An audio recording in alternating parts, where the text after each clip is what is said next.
Hello, everyone. My name is Aaron Christensen. Welcome to Horror 101 with Dr. AC, a gathering place for fellow fiends the world over to discuss all things freaky and frightening. If you'd like to be part of the conversation, and I hope you do, I invite you to like this video, subscribe to the channel, maybe go back and check out some of our previous episodes, leave a comment, and most importantly, let us know the fright flicks you'd like to discuss in the future. That kind of engagement is exactly what we're looking for, and it really does make a difference. We're all about sharing the scare, and we want to hear from you. Dispatched to the Scottish Highlands, a half-dozen soldiers find their special training maneuver exercises interrupted by an S.O.S signal flare. Upon arrival at the distress site, they discover the sole remaining member of a special ops team, Captain Ryan, raving and bleeding profusely. Moments later, the team is besieged by mysterious, snarling assailants that decimate one of their number and leave their leader, Sergeant Wells, grievously wounded. Their panicked retreat under the command of Private Cooper leads to a chance encounter with a local woman who helps them escape to a secluded cabin in the woods. Low on ammo and facing periodic but increasingly effective attacks, the pinned-down troops must use their every resource to combat the lycanthropic menace until the full moon sets. We're talking, of course, about Dog Soldiers from 2002, and I'm quite excited to talk about this outstanding slice of werewolf cinema. And we've got a great panel assembled, comprised of several members of the Chicago athletic clubs.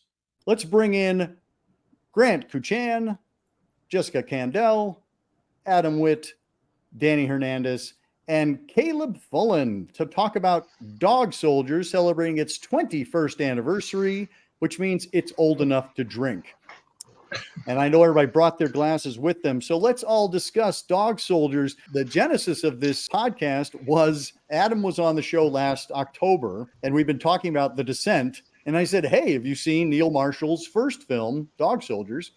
And you said no. And I handed off a rare item called a DVD to you in November.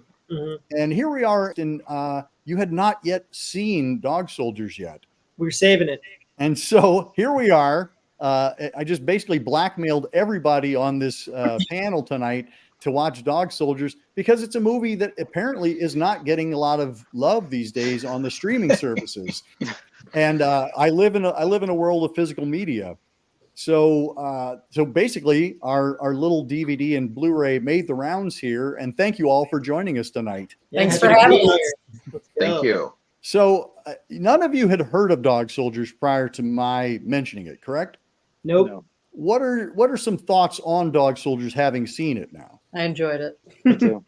Yeah, it was fun. It was different. It was campy, and it was just self-aware enough. I liked it. Yeah, and I thought I had zero expectations, but all of the acting is so good, and they're all very capable, very good actors. So to see all these people like really go hard on this story is actually it's what makes it. It makes it really good. Well, and for me, like a lot of the practical effects and really the thing that surprised me was how much of the werewolves we see through the whole movie. It's not something that's sort of teased out a little bit here and there. I mean, we see the full costume of these things, and they are just awesome. You know, it's not like a snout or a hand or this or that. No, you see the whole thing multiple times all the way through the film, which I thought was fantastic. Just the makeup and the imagery of the werewolves is really well done, because like you have movies like The Thing where they make these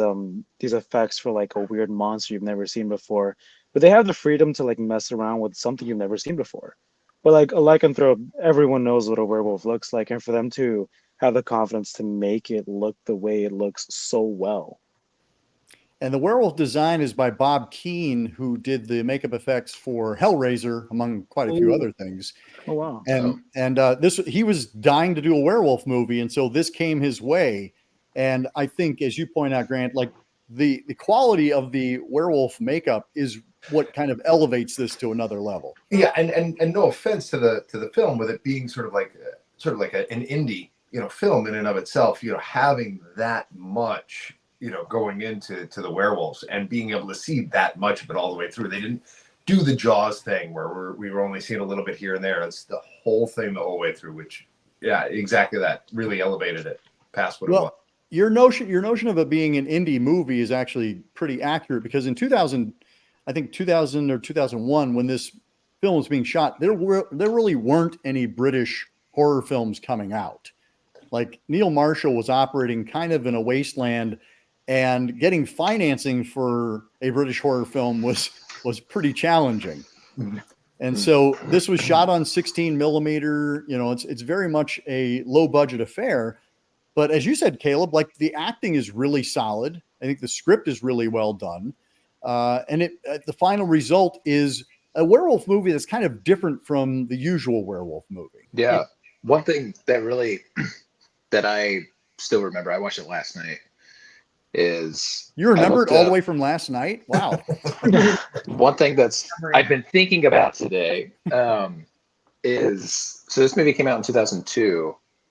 Band of Brothers, I think, came out around the same time, probably, I don't know, like 2002, 2003 or something. And it has that the relationship and the dynamic between the soldiers as they're sort of stranded out in the wilderness, and the back and forth between them and the building of their relationships within a horror setting is something I don't think I've ever seen before. And speaking to the writing, like the sergeant's monologue it's like the one scene where they're sitting around, he tells the monologue about the devil tattoo. I mean, that's that's a hell of a monologue.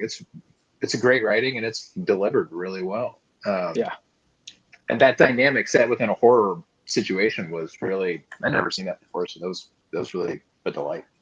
It was definitely a genre bend of a movie. You know what I mean? It kind of like towed that line between, like, I mean, for sure action, but also was horror too. But I feel like it was only horror because it had werewolves. Correct. You Yeah. know? Like, that's really the only reason.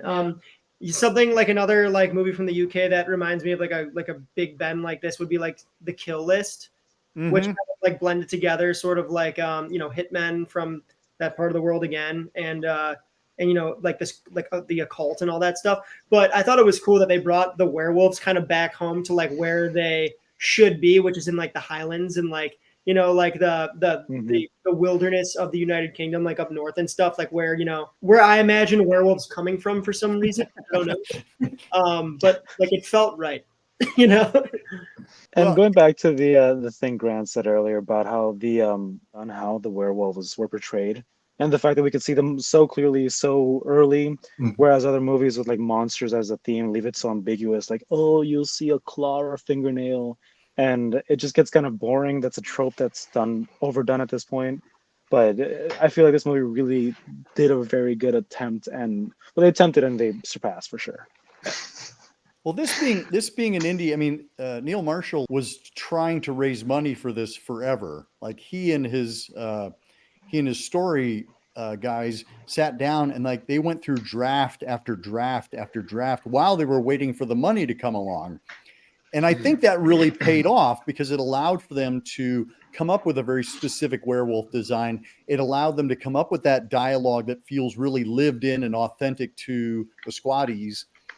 And it gave them the opportunity to kind of like, where can we work in different references to other werewolf movies, to other movies in general? You know, like, it feels like a really strong script. And what I like about it as a werewolf movie is that most werewolf movies focus on the afflicted werewolf. You know, like, it's somebody gets bit and we watch them, you know, dealing with being, you know, the curse, and then somebody has to kill them. Whereas this flips it around and makes the werewolves, the others, kind of your point, Adam, like, it could be anything. It could be zombies. It could be Nazis. It could be anything that's outside of that house trying to get in. So obviously you remember the Tarantino-esque opening, Grant. We kind of talked about this a little prematurely, but basically, you know, I don't think spoilers, we can talk about that. That's a dumb question, right? Anyways, couple gets basically just absolutely. Now we can talk about anything we want. Okay. So this couple gets absolutely mauled in a tent, like complete bloodbath, like absolute chaos. Before they were mauled, the woman gifts the man a silver knife and says, every knight needs a sword, blah, blah, blah. Now, in my head, I was like thinking, oh, did this guy graduate from like some sort of like werewolf killing academy? And this is like a fun little like gift that his like sweetheart's giving him. is he like a cop? Is he like, did he just get a construction degree? I don't like, what is it just random generic graduation number 321? Like, why I was actually it? think it's graduation 322, but yeah, I think that was it. Basically, it was just like a random dude who graduated from college, got an English degree, and here you go. Silver You knife? get it. Or Yeah. Yeah. Well, who is it? Was it I'm getting way too esoteric. Was it? It was either Chekhov or Stanislavski who would always talk about if you have the axe over the fireplace, you have to use the axe at some point in the show. So it's one of the, and as soon as I saw that, I was like, oh, that's the axe over the fireplace. Mhm. Yeah, absolutely. Yeah. We're going to see this again. Yeah. It was just these two characters that got absolutely mauled off the bat. And, that was obviously just for like to set the mood, right? Set the tone and the pace and stuff. But I was like, oh, like I was waiting for some sort of explanation for the knife, was hoping that it was going to be like enchanted or like that he was going to come from like this line of werewolf hunters or something. And then it was just a guy getting a silver knife. And I was like, okay, I guess I'm overthinking this. But You haven't gotten a silver knife before, Adam? no. Wow. But Now you've spoiled it. That's what he was going to get him for his birthday. Oh man, sorry. But what I thought was interesting after that too was then it sort of ended up moving towards, and you could tell that they were rewriting it, and I don't want to pigeonhole it or belittle it, but in that sort of Tarantino-esque style of, okay, we're going to have everybody talking about something completely obtuse that has nothing to do with what we're actually doing. We're building some character with having them talk about football and how this one guy's missing football, and it's that sort of very sort of, all right, we're gonna talk around everything. We're not going to bother with exposition. We're just going with it, and you can come along or not. It really doesn't matter. Yeah. Right. That idea of character building through the dialogue, through behavior. Yeah. Mm-hmm. I really agree with like how the banter was delivered and developed. Like the camaraderie was really there, and like from my experience, training with the Marines, that's exactly how they treat each other, and that's exactly how they speak. And it really felt like kind of close to home, and it felt so intimate, and getting to understand how every character got to see each other and appreciate each other, and just like really trust in that brotherhood. It was so good. And to see like just how those relationships carried on deeper into the movie, and how like the loss of each of them affected each of them. I mean, that was my favorite part about it, like what Caleb was saying, kind of like bringing back the band of soldiers, and how it was revolved around that, but then the whole mix of fighting off this werewolf together, and then like their survival skills that they were supposed to be applying for that whole what were they were doing like their training exercise. Exercise. And they're like, okay, now we're in the real shit here. Yeah. So that was my favorite part of the whole thing. It revolved around that, because I feel like you don't see, I mean, most horror movies aren't revolved around that at all. It was like more of like a realistic standpoint on it, but then with a fun twist. Well, what reminds me a little bit is Aliens, right? Where it's like you got this group of trained military folks, but they're up against a monster that they don't know how to beat. They can't kill it. I mean, and certainly with werewolves, like you don't have any silver bullets, packed into your magazine. So you're kind of in trouble there. And they didn't even believe they were real at the beginning. Right. Yeah. And I like how it adds to the fear too, that like these trained guys who are here for like a hardcore training don't know how to address this, and like they're terrified. They don't know. They can't really fight it confidently. Like that really adds to the suspense. Like, holy cow, what's gonna happen? How are they gonna make it through this? And then seeing them resort to like, let me take a photo of you in your face, and it's gonna flashbang you. I was like, that's absurd, but it's so good. That's a great idea. And like just seeing them result to these almost guerrilla warfare tactics of just like, what can we use to survive? And how can we survive this? Like it just really added to the suspense of being able to make it through the situation. Yeah. Well, and literally using, found weapons, what can we find in this house that we don't know what's here, but like, and I love them bringing out things like, okay, we got a saucepan and we've got a big sword. And the sword didn't work. I love that. That the sword was like the coolest weapon, but no, it just. You know, it was really smart when they were like, get a couple of kettles boiling on the stove, and I'm like, good idea. It's like Yeah, that's hot actually water, smart. like just use what you Boil 'em. got. Let's get some stock pots going. You know what I mean? Like, so that was just like a really nice idea. But like to go to, you know, I don't think like I was really ever like scared. Obviously, I don't think any of us were, right? Like, it's not really the point.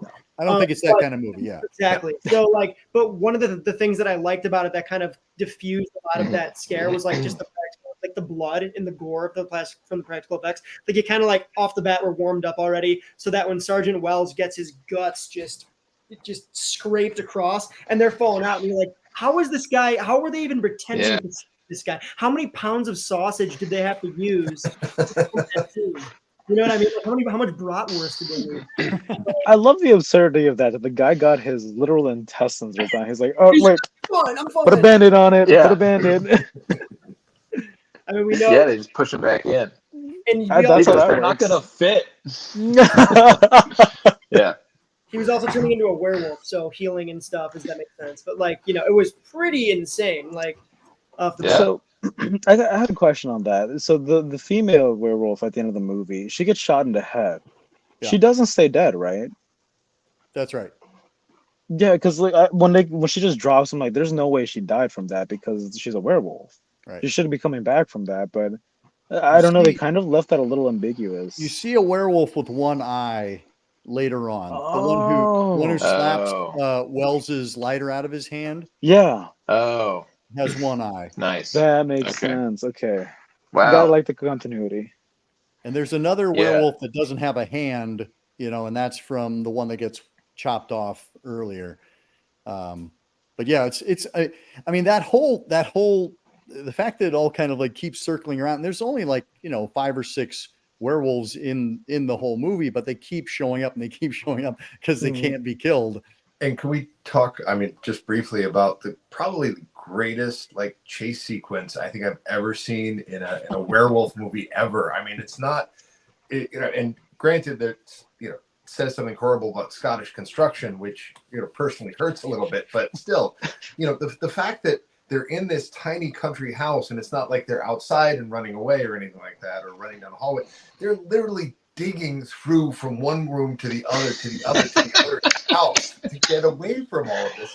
That's brilliant. That was I've never seen anything like that before. No. Like they just I like we'll the just break desperation. every wall. Yeah. Yeah. He's like, oh, you're in the bathroom? Hey, man, I came from I the other forgot room. about You want to go to this room? Like, Yeah. Oh, then they're shooting the floor because it's like, well, the walls are moving. Yeah. Why not the floor? Why not? You know, So, that's really good. that was really, I like the really way good. they used like every inch of the set. Like that entire setting was Mhm. used in very creative ways too. Like the freaking werewolf coming in through the window when they were on the bed. Like that was really, really cool. And then again, like running away by breaking down the walls. Like it was just really cool how they really tried to squeeze as much as they could in the most creative ways. Yeah, and at risk of sounding overly technical, like the way that was edited together. Yep. With such efficiency to be like, it made sense. You know what I mean? It didn't have to be like, okay, we've got this angle from this, and it was just like, no, we're here, no, we're here, no, we're here, no, we're here, no, we're here, no. And Yeah. It just fits so well. Yeah. Yeah, they actually thought through the geography of the cottage to Yeah. be like, okay, how do we get from A to B to C? And I mean, and that's kind of to your point there, Danny. Like the idea of each detail being thought out ahead of time. You know, that's what I really like about this movie, and it's one of those reasons why, like, I came to this movie like during the DVD era, like in the mid 2000s, and I got like at a Blockbuster, and I just remember seeing it on the shelf a lot, but I never bothered to check it out because the tagline was, you know, Predator meets, you know, American Werewolf in London, and I'm like, I do not need to see that movie. But I could see why they were selling it that way, because it is a band of soldiers dealing with a supernatural menace.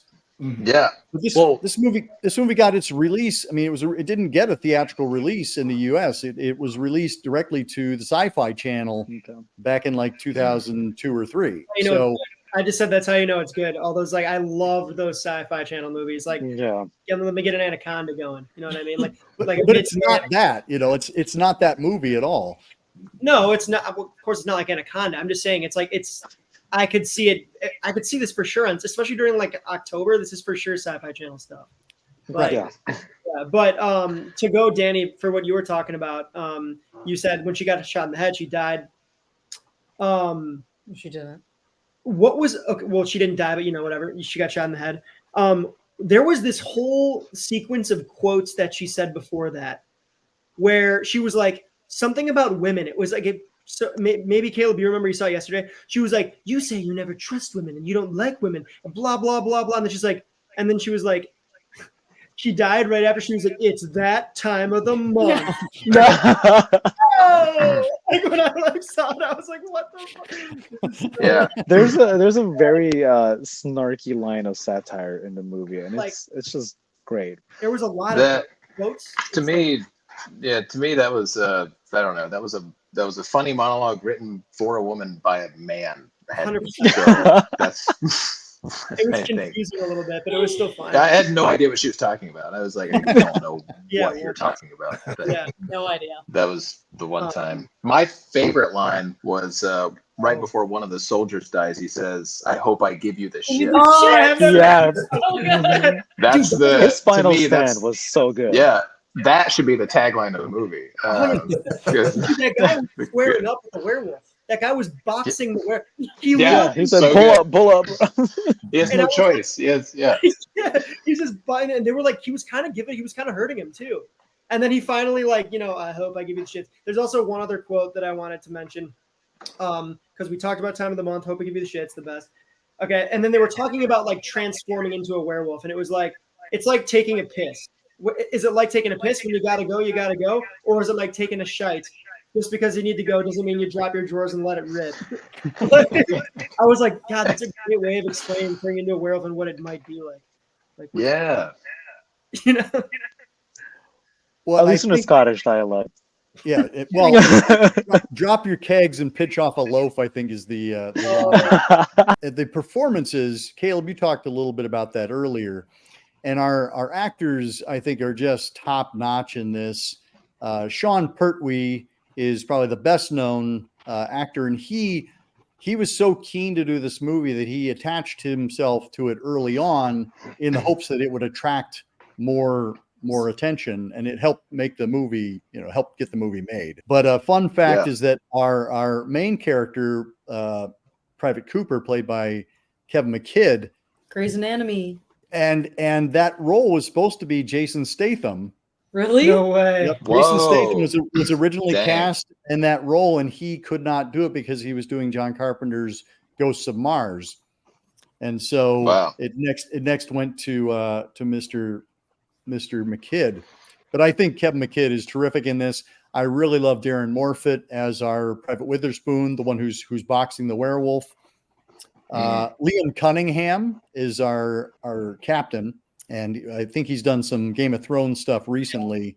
Well, that was just like, I think Dog Soldiers was just a few years before he started doing like a lot of great stuff. I mean, he was in the movie Hunger with Steve McQueen, just like 5 or 6 years after that. So it was like, it's cool to see him like 5 or so years before he starts doing like really mainstream stuff. Yeah, like prestige films. And I like the fact that like everybody is not treating this like some cheesy werewolf flick.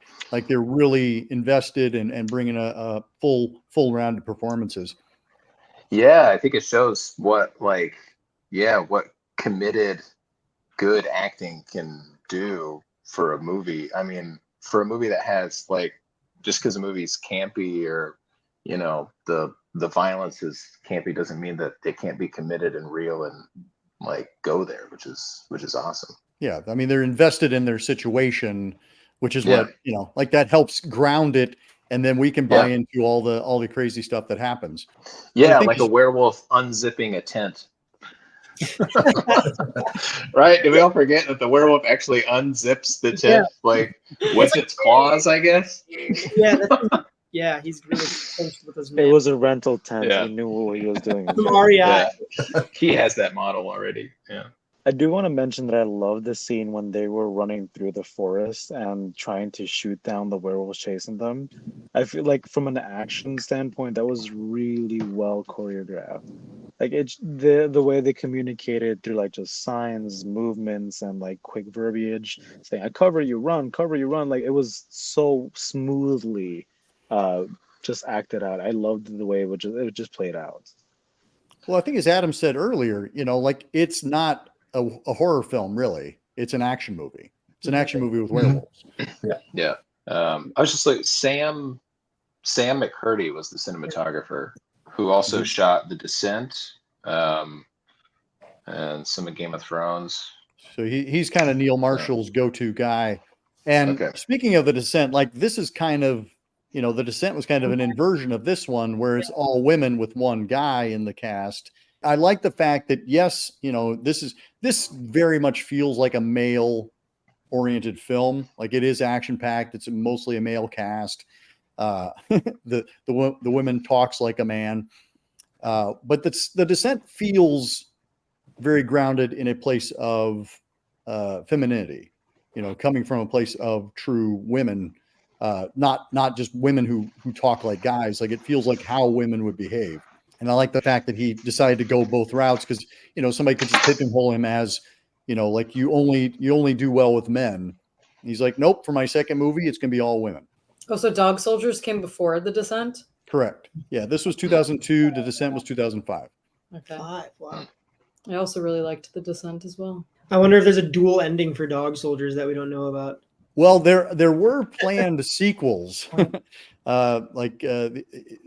Marshall wanted Cooper to either do another werewolf movie or to have Private Cooper deal with other supernatural menace, like kind of like Kolchak.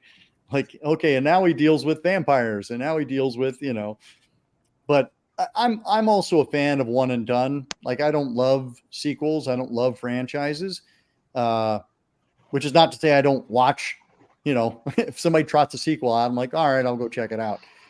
But for the most part, I like a self-contained story and then, put a nice button on it. I like the fact that this one kind of ends with those photos that were taken throughout the movie kind of showing up during the closing credits.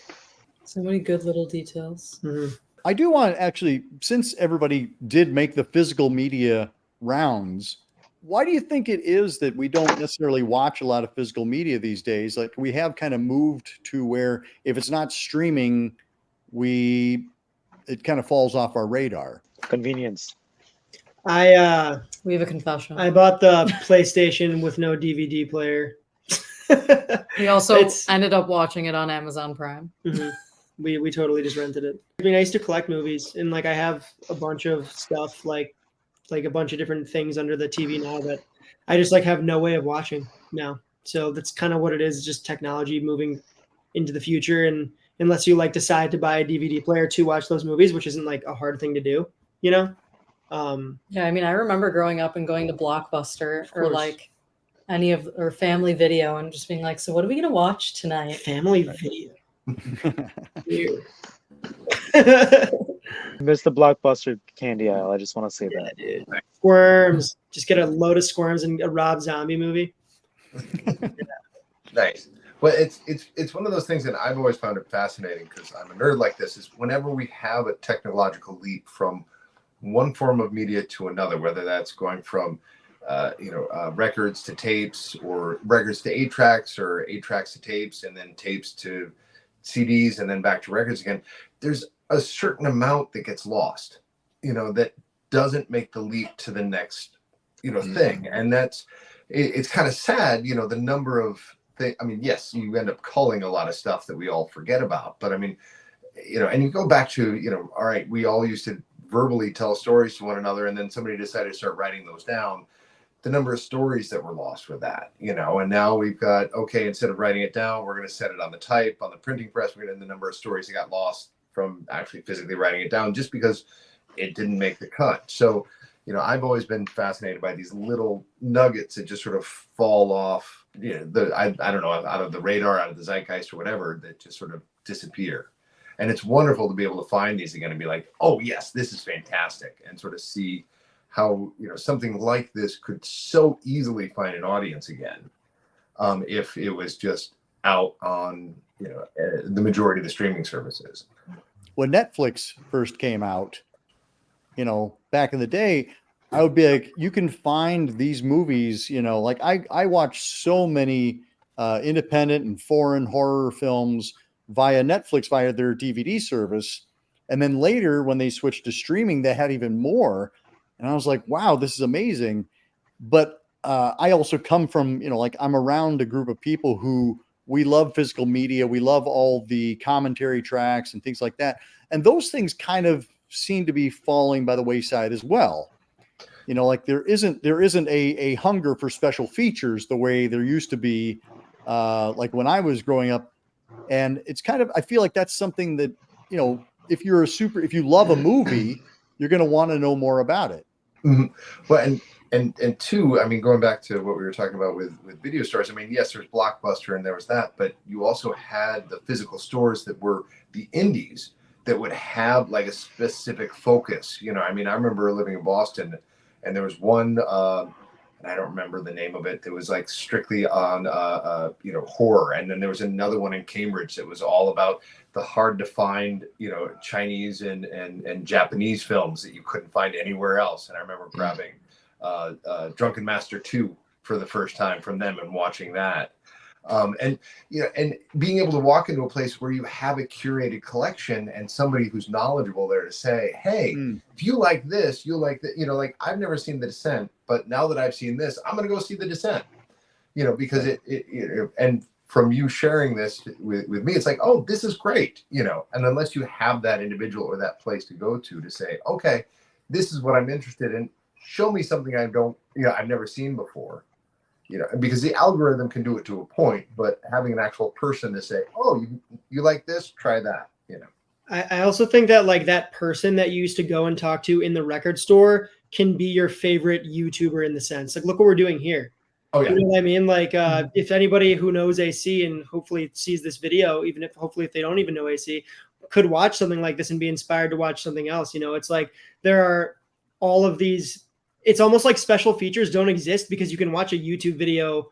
Maybe they have special features, or there's like a behind the scenes thing, or there's like reactions, or there's so much stuff to watch. I mean, I'm not saying that it's better than special features. Like if I pop a DVD in and see special features, it's fun to watch because they just don't exist anymore. It's like vintage, but that's it too. Like you're going to be able to go to a record store and dig in the crates. You can also now go to record stores and dig in the crates for DVDs.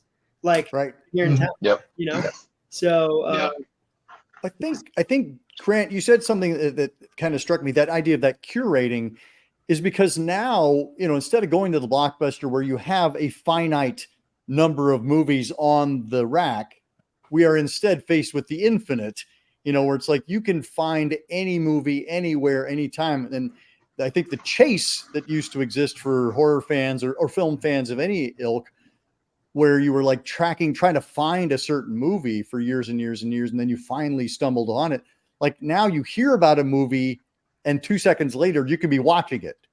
You quickly scan the internet and you're like, okay, I can check it out here. Yeah, I can have, thousands of albums on my phone, but I've only got room for, a couple hundred in my apartment, and that's where that curation ends up coming from. And, telling people that, when we went to go grab that copy of Drunken Master 2, the fact that we all pooled our money together and it was $50 to buy this bootleg copy of Drunken Master 2 from this place in Cambridge. And we went, we like wore that thing out. It was fantastic, but you had to go and find it unless you knew about it. Right. Yeah. Every once in a while, there would be a movie I want to watch, but for some reason it's not streaming anywhere. I think the last time it happened, it was with Amadeus. You couldn't even rent it on Amazon. There was no way to watch it online, and so I had to go find a DVD copy at a used media store, and so now I have Amadeus. I can watch it whenever I want. So. Mm-hmm. And that's a Best Picture winner. It's like. That's the Best Picture winner from 1984, and it's like, we can't find it though. Too bad. Yeah. Sorry, it's just not. People aren't interested in Amadeus, so we just can't. We can't waste the internet space on it. I think that's the thing with technology, that it makes accessing information and things easier, but not all the information. Like a lot of good things are lost in that, and like unless you have a passion for the niche, you won't really find the beautiful gold that's stuck in that dirt that you just don't really want to address. Like going to a record store and finding a really good condition old album that you can't find online. There's just something special about like having it in your hand that unfortunately the internet can't really replicate. Becomes a sense of gatekeeping, right? It's like, am I going to make this available? Am I going to license this and make it available on my service? Whether it be Netflix, whether it be, Disney Plus, whatever, like whoever owns the rights is going to be the ones who, and that's why, like, I'm not a big fan of watching pirated movies on YouTube, but in the same way that, like, when I was tracking down, bootleg VHS, I'm like, I need to see this movie. And I'm sorry I have to do it through illegal channels, but if someone makes it available, and that's the thing, like a lot of these movies I saw on YouTube, I now have, Blu-rays of them because I love those movies and I want to have them. And purchasing the physical media, like there's a reason why I have Dog Soldiers on Blu-ray. It's because I don't want to not be able to watch it someday. Mm-hmm.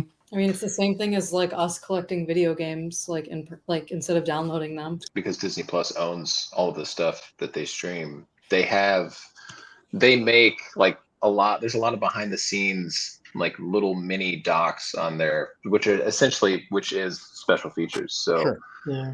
Which are essentially advertisements for the thing that you could just be watching anyway. But it is like, I think what we're talking about, like people like special features being a vintage, interest, but it's like you get to see the way the movie was made. You see all the work everybody puts in, which I didn't watch any of the special features for Dog Soldiers. Were there some? Actually, yeah, that Blu-ray is just packed. It's got tons of really good stuff.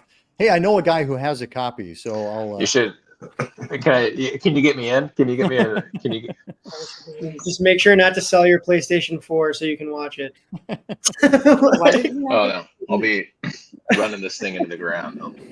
I think no. It's not my laptop head, but that's not. It's amazing that you can like buy now attachments and mods for your laptop to play DVDs. Oh like, yeah, that's I have insane. That's ridiculous. Like, remember when every laptop had a space for a floppy? Oh yeah. I mean, they don't even make like CD thing. What is it called? Where you disk drive? A CD drive for the cars anymore. I don't mean to like go off topic here, but I got a new laptop last year. The one that I had before it was only 4 years old. There was no SD card in it. People complained. There's an SD card in this one. My car, it's a Subaru, it's a 2019. The 2018 didn't have a disk drive in it. People complained. The 2019 now has a disk drive in it. So it's like they get rid of it and they bring it back because people are like, no, it's cool. They listen to people. Yeah. The beauty of like having everything available to you online is that you don't have to collect all the things you want to see. Like if you have so much passion for one specific movie, you have enough space to buy those specific movies. It's kind of like really collecting art, because with the special features, you can see all the work and the love and the toil that was put into the movie. And it's kind of like having a art piece on your wall. It's like that was someone's wonderful work, and you have just enough space to appreciate the ones you really, really love. And it's kind of the same way with like having physical copies of movies, that you have enough space to appreciate the ones you really love. Well, I have friends who, they have massive like movie poster collections, and there's only so much wall space, right? So they have to like switch it out and rotate it out, and it's like, this is the thing with physical items. You have a finite amount of space that you can put things in, but again, my thing with the internet is that it does feel like things get lost, things are not available. And then you go, well, wait a minute, like it was supposed to be infinite. Like it was supposed to be available. And I wasn't supposed to have to worry about not having things, like that's the reason why I got rid of my CDs, is because there was always going to be iTunes, or Spotify or whatever. Well, and that's, years ago, I'm not sure if it's still something that's out there. There used to be a thing called the Internet Archive, where old, like web pages would go and be archived for posterity, and I don't know if that's even a thing anymore. You know. Well, I think that's to your point, Grant. You know, it's like somebody has to make that decision that this is worth keeping. Yeah. Mm-hmm. And then eventually that ends up falling off, you know. And granted, some of those old websites, that's a fantastic thing, you know, but yeah. So I'll circle back around to the movie at hand. Wow, nobody's heard of this movie. You know, like how does one hear? I think you brought up a great point, Adam. Like, you know, the people who used to run the desk at the record store, like they're now some influencer, somebody who's on Instagram or was on YouTube, who's telling you about this thing that you need to check out. And it used to be kind of akin to the TV horror hosts, you know, growing up in the 70s and the 80s. Like they were curating our movies. Like it doesn't matter what comes on Saturday night. I know that it's going to be something worthwhile because my horror host is programming it. Kind of really playing into like following your favorite YouTuber. Like you would go to these places because you loved their advice and just their opinions and you could trust it. And it's kind of the same thing with YouTubers. You go to the same YouTuber because you trust their content. And you know that the next upload is going to be something you enjoy as well. And it kind of like definitely with your channel as well. You see, like I will watch this as a person who does not know you and be like, I love this review. Let me watch another video and see what other movies he likes. And then next thing you know, I'm a big fan of yours and I know every movie you know. Like it's definitely curating it, but it's falling in love with that content per se. Yeah, you find somebody whose sensibilities kind of match your own, and you're like, okay, cool. If you like it, then I'll probably like it as well. Or if this person, I've liked the other things that this person's recommended, so let me check out this new thing that I don't know anything about. It's like a more intimate relationship because you can't pick and choose the person who works at the record store, but you can pick and choose who you watch and who you play. You know what I mean? But I just wanted to say one thing about the end of the movie. Yes. The end of Dog Soldiers.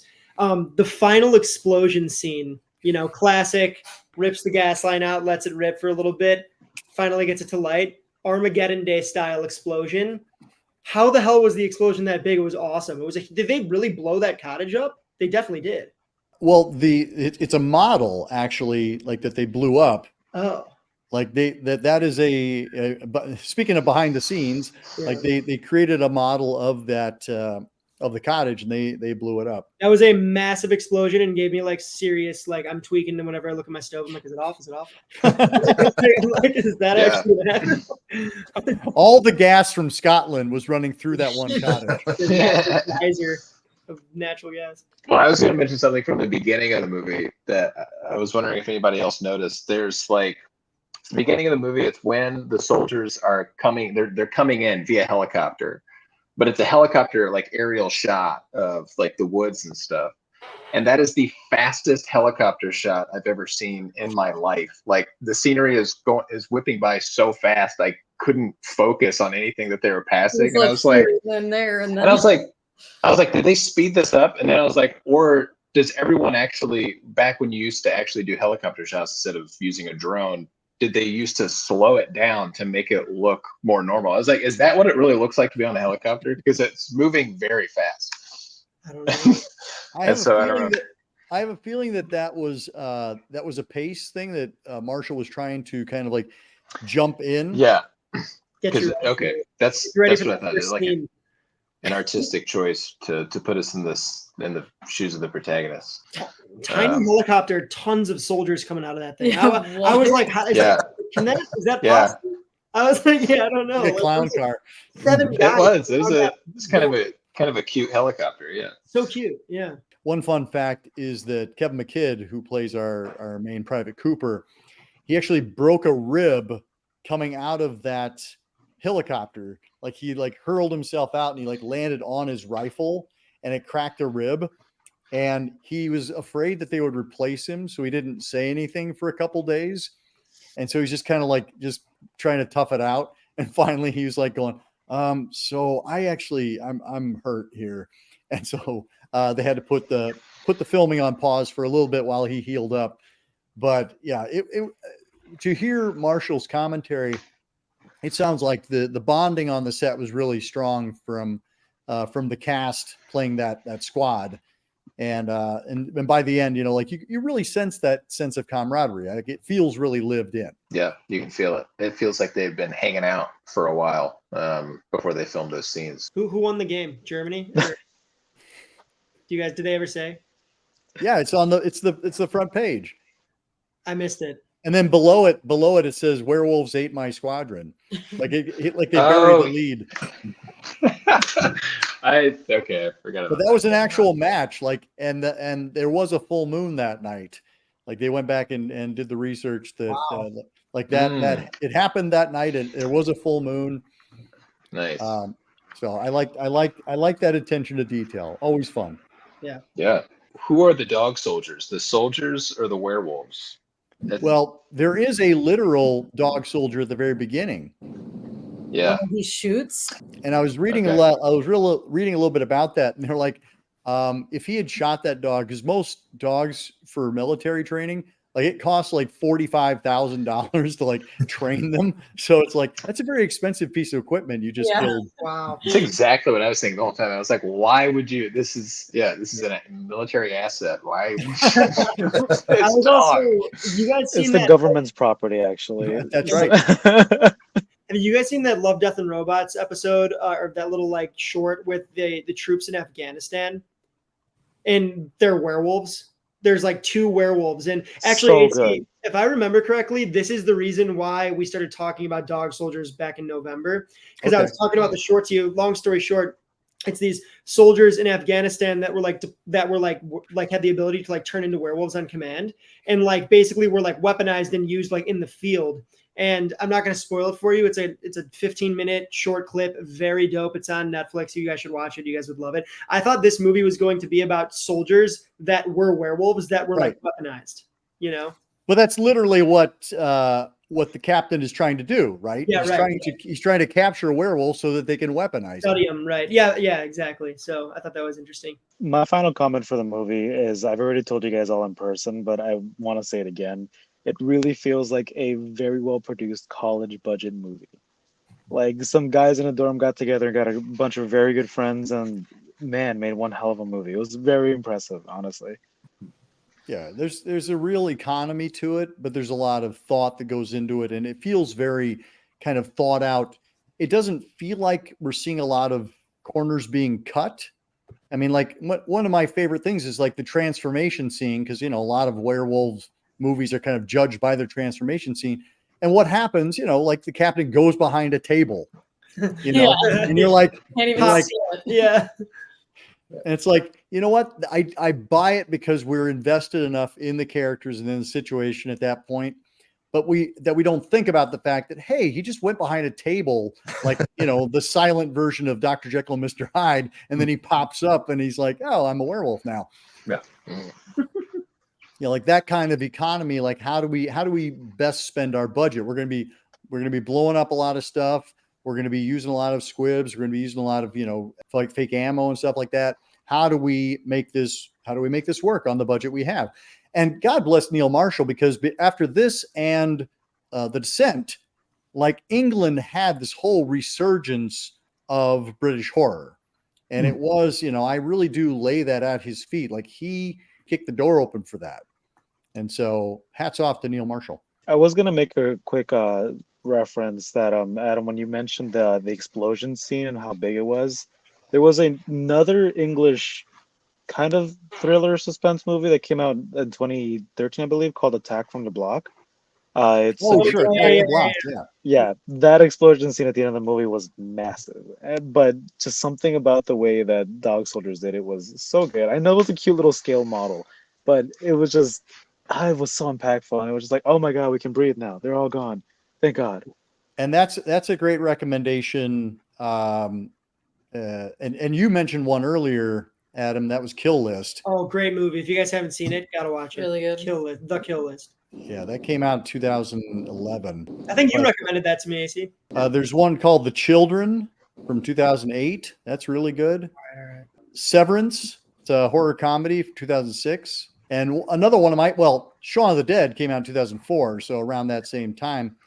But there's one called Evil Aliens, from 2005 by Jake West. It's a great horror comedy. Evil Aliens looks pretty good. I've never heard of this one. Yeah, Evil Aliens is a ton of fun. Cool. All right. Well, thank you all so much. This was fun, and I'm glad we went far afield and chatted about all things, record store. Because I think it does kind of circle back to that idea of a collector's mindset, and like, where do we get our recommendations these days? Like, we don't always have that friendly neighborhood person. Doc.